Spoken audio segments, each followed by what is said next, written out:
So welcome everyone.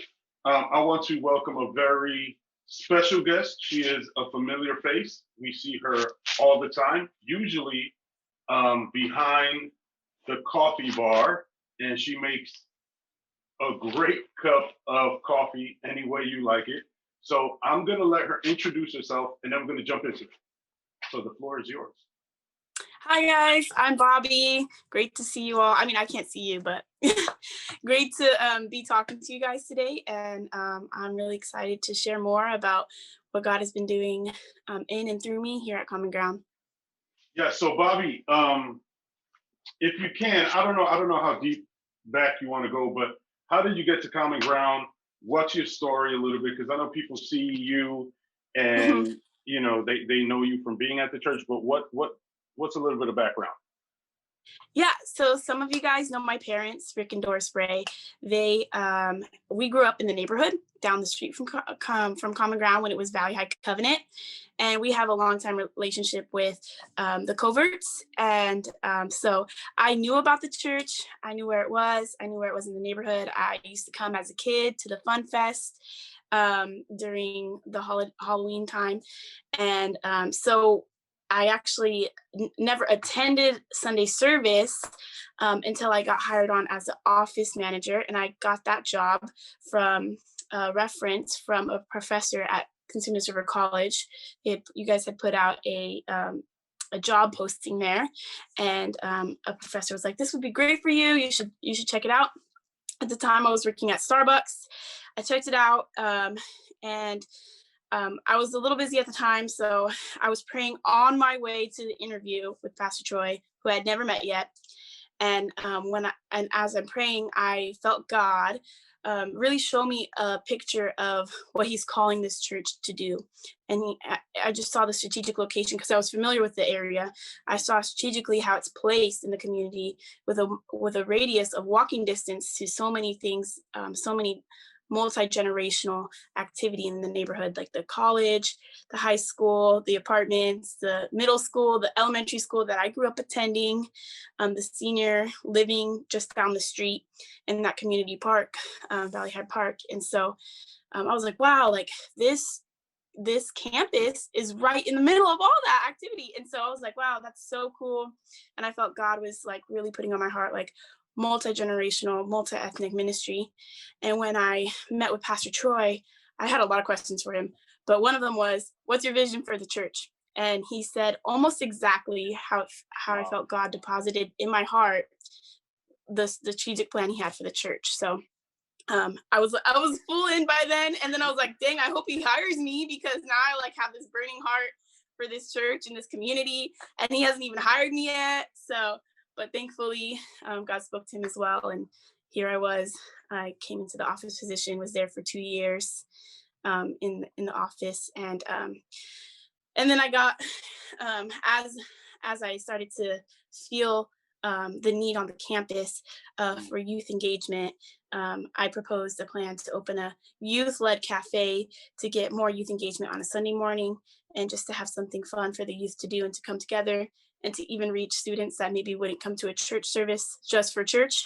And that's how the youth initiative was born, and it started with the cafe. That is amazing. I actually had the privilege of seeing that kind of happen.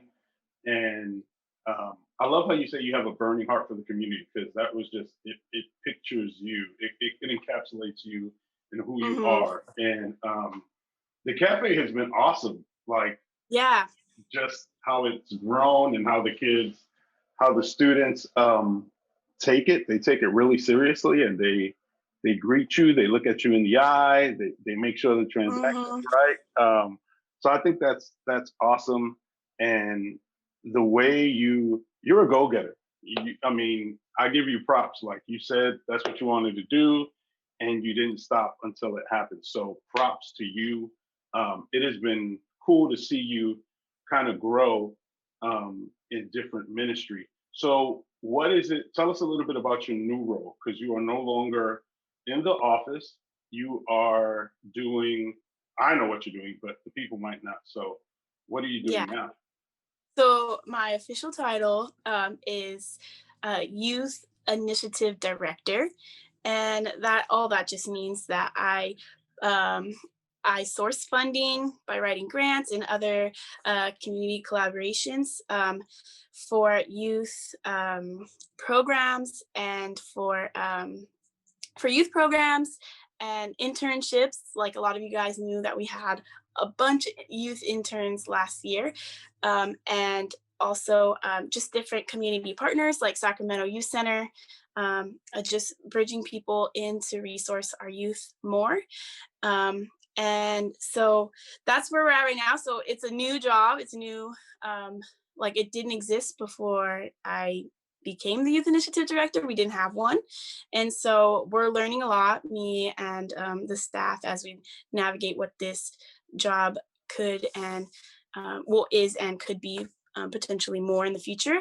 But right now I'm focusing on developing it out. So focusing on funding my position to be the youth initiative director, and then making some systems for how we can create a sustainable youth initiative that is going on year So round. I'm glad you said that. You are raising your funds, like you are raising what you make. And a long time ago, I was in a position like that, and somebody came up to me and says, "You have not because you ask not." So we are asking the Common Ground family community, if you are interested in partnering with Bobbie, make sure you speak to her, pull her aside, and ask her for the information. We would love to get her fully funded so she doesn't have to worry about it. So we just want to make sure that we're putting that out there. So if you're watching, maybe God has you watching for a reason, and we want you to just consider partnering with Bobbie, because there are success stories. Bobbie and I were talking about a certain young person, and it was cool to hear her heart and just the concern and the love and the compassion she has for young people. And then, spoke to her during the week. I was praying, and then on Sunday, this young person shows up, and I'm like, wow. And in the evening, I spoke to Bobbie, and she was like, yeah, I spoke to him, and blah blah blah. And so it was really amazing. Just because they're not at the church does not mean necessarily that they're not being reached out to. It's not once it's over, that's it. Bobbie has done a great job in reaching out and connecting with them. So keep her in prayer, and just, continue to lift up the youth initiative, because just because they're not on campus right now doesn't mean that stuff isn't going on behind the scenes, because it is. Bobbie, tell us about why they are tearing out the carpet in in the Valley High building. Yes. I'm very excited to tear out that carpet. I'm sure a lot of you guys are too. So we're tearing it out, and we are going to freshen up the look of both the Valley High Sanctuary and the garden room in order to rent out the space to Sacramento Youth Center, who will co-host with the Youth Initiative a youth center for the youth to come throughout the week. We'll start with a couple days a week, and then we'll expand. But the hope is that we can have a place for students to come on campus, and even during the pandemic, in a safe way, wearing masks and socially distance in lower numbers, until we can open up fully and allow more students in. And so Raquel and Adam Ship at Sacramento Youth Center already have a site like this in North Sacramento on Del Paso Boulevard. And so I heard about it, saw it. We were both participants in the SAC Youth Works internships this summer. So we hosted some students, they hosted some students, and we actually shared training material. So we trained their youth on coffee and workforce training, hospitality, and they allowed us to use their online mental health training for free. And so we exchanged those things, and we were able to write some grants together and get some money from the city together as a collaboration. And so that's why we were able to have double the amount of youth in the fall winter season that we did in the summer. And then because I saw that their youth center was like cool and hopping, and I want to bring our youth over there. I was like, wait, we can just do this here. And so I was like, we have some space. Let's see if we can share some of that space and get a place for our youth to come. And just so you guys know, there's a local school in the area, Slava Elk Grove Charter, who has partnered with us for the South Sacramento location. And they're going to be funding an online mentoring program for 25 of their students. And they're actually making the online curriculum and the workforce training a part of their curriculum for their school. So it will be like an elective course for their school in that Slava Elk Grove Charter School. And I'm really excited about that. So that's amazing. My next question is, why the youth? Why is it so important to you? Why is it so like we have to do something now for them? Is my next question for you. So youth are being really affected by the pandemic. We all are in different ways, but youth, their primary place to like interact with other people and how they learn how to build friendships and how they grow is usually during school hours at school with their peers. And they've kind of been taken out of that environment and left at home, sometimes without parents because their parents are still working, and sometimes with parents that are shutting themselves in their room so they can stay working. And so they're really facing a lot of isolation. They're facing boredom. Some of them just kind of land themselves in trouble just because they have nothing else to do. They're also facing a lot of mental health issues, and a lot of them are behind in school. And so I was working like with just a handful of youth with the cafe, and I already started to see like what was happening in their lives, and that was just a few students. And so I was like, what if we could help them add more? And an email came through about a grant opportunity, and I just was like, hey, Pastor Troy, can I apply for this and just see what happens? And I got the first grant, and then I wrote another one, and then so it just kind of snowballed, but it was just like opportunities, open doors. I felt as I prayed through each one, felt the Holy Spirit guiding to keep going. And I've seen a lot of youth, they say thank you to me all the time. Like even now they're like, thanks so much for like allowing me to talk to people. Like one student told me like, I had a really hard time like interacting when I first came back to the internship because I hadn't talked to people in so long. And so they're like, so I'm learning how to like talk to people again because they've just been online or, on their phone. And I don't know if you guys have been into any online Zoom meetings with high school students, but they never put their camera on and school doesn't require it. So they're not even seeing people face to face. So when they come on campus to serve and it's socially distanced and safe, it's been really life-changing for them, life-giving. That's so cool. So cool. As a parent of three of my kids went through the first youth initiative, and one of them has went back the second time. Thank you. I mean, it's just been so cool to see how they interact with people at the church. My son Xavier went back, I think Sunday. No, he went Saturday to watch my little ones, and he saw this lady who volunteers at the food pantry, and they were like, Xavier, and they give him a big hug, and he was giving them, and it was so cool. I probably shouldn't have said that he was giving them hugs, but it was so cool. It was so cool. He just went and he couldn't help himself. So thank you for that. And then not only are you doing all of this, but you're in school in a cohort, okay? Yes. And myself and Pastor Troy are just finishing that whole process. You're in school, and I know how much that is demanding, and the papers and the studies and the reading and all that. Mm-hmm. So you're doing all of that, you're doing school, and there's a new coffee spot I heard that people need to check out. So tell us about that before we land the plane. What's going on? Like you have a thousand things going on. Again, these doors have just been opening, and I'm like praying, like, God, is this the one for me? Like, is this a door for me, or is it just open? I don't know. But as as we did the workforce training over in on Del Paso Boulevard in North Sacramento, we had bought all the equipment for a cafe, but there was not really a lot of activity with that equipment because they don't have a church running on Sundays, or they don't really have anyone coming. I don't know if you guys know, but youth actually don't really drink a lot of coffee. So they like to make it, but they often drink like a chai tea or something else.